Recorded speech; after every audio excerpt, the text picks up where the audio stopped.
Your final game, a lot of people remember the Fiesta Bowl, the Statue of Liberty with Boise State.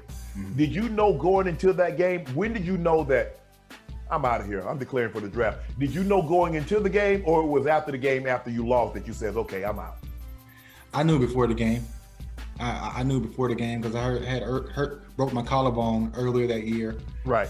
And I had missed the rest of the season, and I came back and played in that game. That was my first game back in like weeks.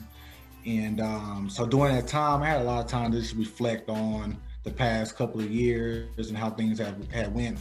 And I was just like, you know, that collarbone could have easily been an ACL, could have easily been something else that, you know, now they're like, okay, he for sure has to come back and has to prove himself. So it could have went a lot of different ways. Right. And then I remember talking to my running back coach, Kel Gundy, and I was like, Coach, you know, what's your thought? What do you think? You think I should come back for my senior year or go ahead and go? He was like, you got to go.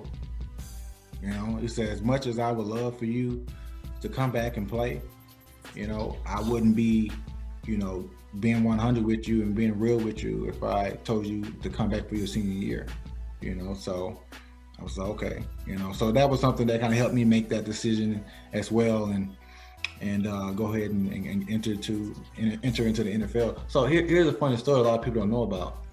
Okay. So I came back for the Fiesta Bowl. Right. The second series, I remember taking a hit, and I'm just like, God, you know, it was my first time playing since the collarbone, right? Right. I didn't really think too much of it. Played the rest of the game.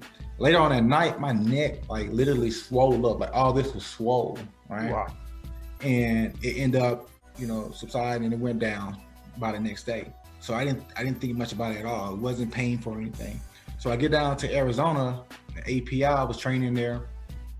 So I'm probably like a month and a half into training, doing bench press and all that. And one day I was just like, this collarbone just feels weird, you know, just not getting my full range of motion. So I just went to see a doctor to just get it checked out. I had rebroke it. Wow. Yes, I had rebroke my collarbone.